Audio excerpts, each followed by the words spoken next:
বিএনপির চেয়ারম্যান তারেক রহমান আজ বলেছেন, বিএনপি ছাড়া কারোর দেশ নিয়ে পরিকল্পনা নেই। বিএনপির অভিজ্ঞতা আছে কিভাবে দুর্নীতির লাগাম টেনে ধরতে হয়।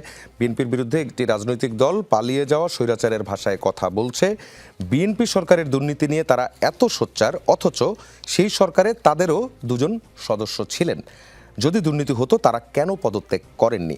প্রশ্নটা হচ্ছে, সে সময় জামায়াতের দুইজন মন্ত্রী ছিলেন, তারা কেন পদত্যাগ করেননি? এবং এখন আবার দুর্নীতির বিষয়গুলোকে যে সামনে টেনে আনা হচ্ছে এবং বিএনপির দিক থেকেও বলা হচ্ছে যে BNP can control the corruption, এই বিষয়ে বলবেন।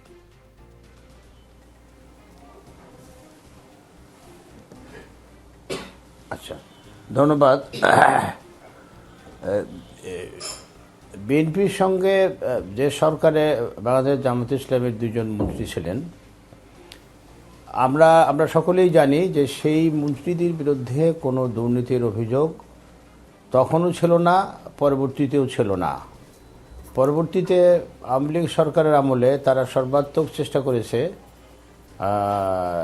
মাইক্রোস্কোপ দিয়ে খোঁজার চেষ্টা করেছে তাদের মন্ত্রণালয়ের দুর্নীতি, কিন্তু কোনো দুর্নীতি তারা পায়নি।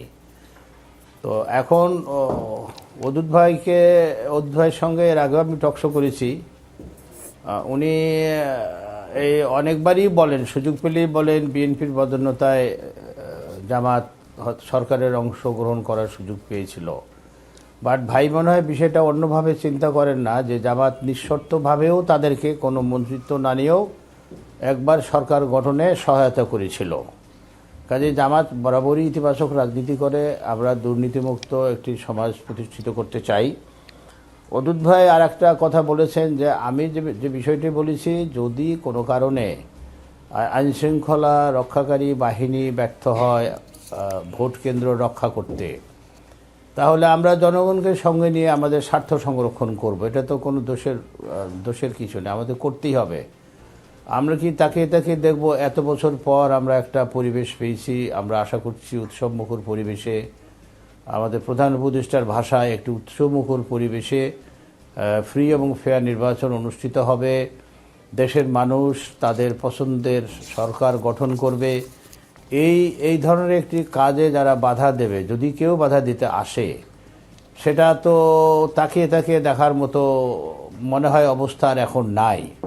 আমাদের ছাত্র জনতা অতীতে যে ধরনের স্বৈরাচারী সরকারকে আন্দোলনের মুখে হটিয়ে যেতে বাধ্য করেছে, আমরাও চেষ্টা করব, আমরা প্রতিবাদ করব, চেষ্টা করব শান্তিপূর্ণভাবে আমরা প্রতিহত করার জন্য অবশ্যই।